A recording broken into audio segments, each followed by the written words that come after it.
Hello everyone, कैसे हैं आप सब लोग। Welcome back to my channel. तो एक नए लेक्चर के साथ, एक नई एनर्जी के साथ हम फिर से हमारे अगले टॉपिक को ले लेते हैं। Class 11th chemistry chapter 2।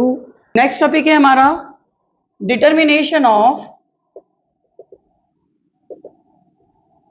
Charge to mass ratio of electron,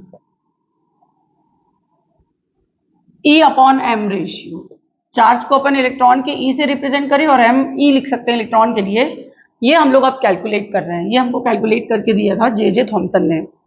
J Thomson का बहुत ज्यादा कंट्रीब्यूशन है स्ट्रक्चर ऑफ एटम के लिए। मॉडल भी आएगा आगे अभी इनका 1897 में। कैसे इन्होंने अपने उसी एक्सपेरिमेंट को मॉडिफिकेशन के साथ रिपीट किया। ये है डिस्चार्ज ट्यूब, जिसमें कैथोड तो सॉलिड रिंग है, लेकिन anode perforated ring, metal ring ले ली, जिसमें बीच में पोर था।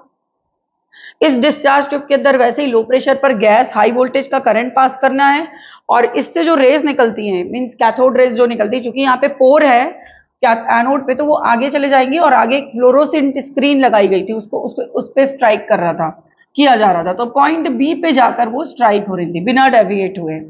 फिर उसके बाद उन्होंने क्या किया, एक मैग्नेट लगाया इन रेस के पाथ में और एक इलेक्ट्रिक फील्ड लगाया। ये मैग्नेट दिख रहा है NS एंड वाला, और ये इलेक्ट्रिक फील्ड के लिए दो प्लेट्स ली, एक पॉजिटिव प्लेट और एक निगेटिव प्लेट, और इनको बैटरी से कनेक्ट करके इसमें करंट पास किया जा रहा था। और मैग्नेट जो यहाँ पर लगाया था, इसके मैग्नेटिक फील्ड को बदलने के लिए इसको हीट किया जाता है, अलग अलग टेम्परेचर दिया जाता है, तो इसका मैग्नेटिक फील्ड, मैग्नेटिक स्ट्रेंथ जो है वो चेंज होते जाती है। तो उन्होंने देखा कि जैसे ही हम इलेक्ट्रिक फील्ड और मैग्नेटिक फील्ड इलेक्ट्रॉन पर अप्लाई करते हैं, तो जो उसका फ्लोरोसेंट स्क्रीन पर स्ट्राइकिंग है वो अलग अलग पॉइंट पर होने लगती है, ए, कभी सी, कभी और अलग, कभी और ये देखा कि जितना स्ट्रॉन्ग इलेक्ट्रिक फील्ड और मैग्नेटिक फील्ड लगाते हैं, डेविएशन उतना ज्यादा होता है।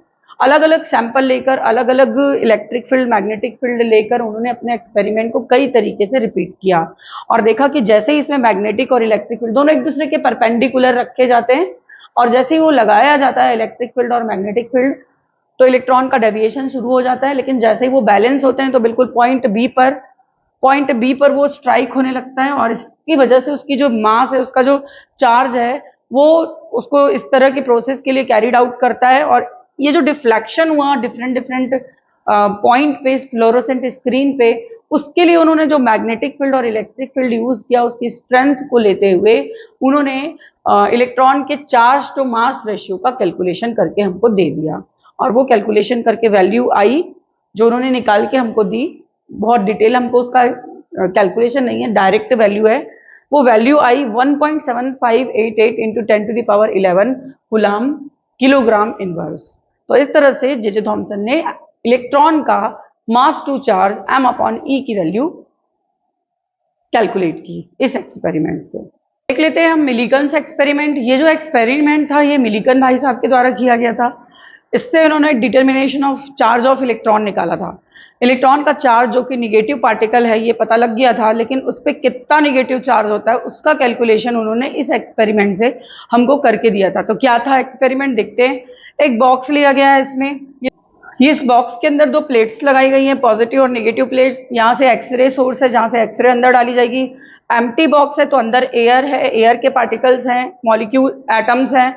दो चार्ज प्लेट मेटल की हैं, ऊपर एक प्लेट पे पोर बना हुआ है, छेद है, जिससे कि यहाँ से हम जो एटमाइजर है या ड्रॉपर बोलना चाहिए, जिससे हम कोई भी एक ऑयल ले लेंगे, कोई सा भी ऑयल ले सकते हैं, क्योंकि ऑयल भी एक मटेरियल होता है, और उससे ड्रॉपलेट्स के फॉर्म में यहाँ से उसको स्प्रे करके ऑयल को डालेंगे।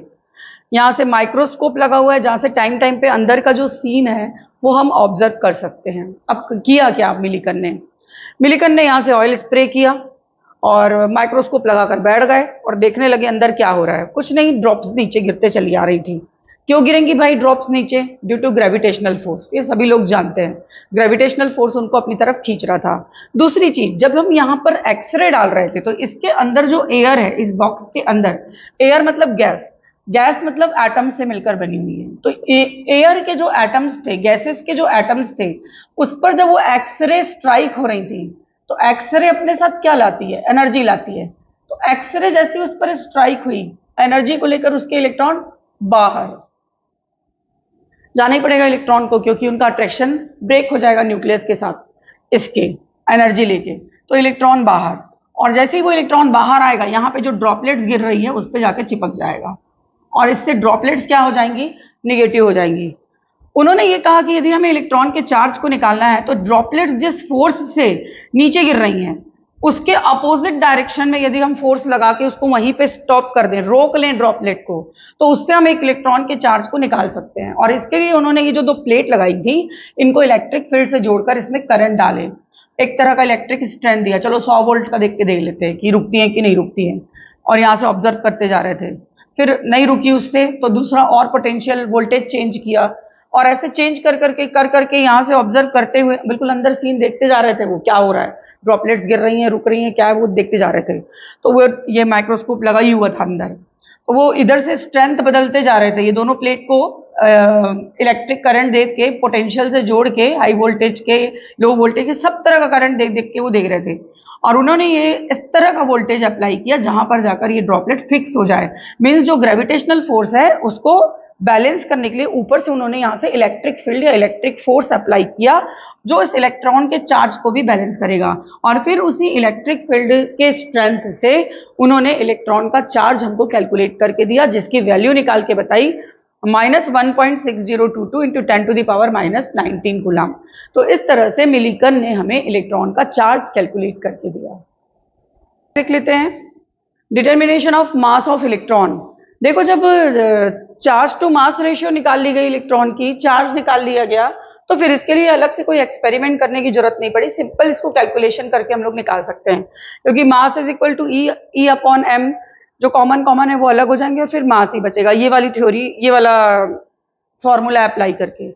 तो चार्ज की वैल्यू है इलेक्ट्रॉन के 1.60 इंटू 10⁻⁻19 कूलम, और चार्ज टू मास रेशियो आई थी अपनी 1.76 इंटू 10⁸ कूलम पर ग्राम। वैल्यू पुट करेंगे आ जाएगा 9.1 इंटू 10⁻⁻27 ग्राम में, और इसको किलोग्राम में कन्वर्ट करेंगे तो 9.1 इंटू 10⁻31 किलोग्राम आ जाएगा। तो इस तरह से हम इलेक्ट्रॉन का मास भी निकाल लेंगे, और इस तरह से इलेक्ट्रॉन का क्या क्या निकाल लिया गया, पहले चार्ज टू मास रेशियो जो कि इतनी आई थी, आफ्टर देन चार्ज जो कि ये है, एंड आफ्टर देन मास। तो इस तरह से बहुत स्मॉल से पार्टिकल की ये सारी वैल्यूज को हमने कैलकुलेट कर लिया।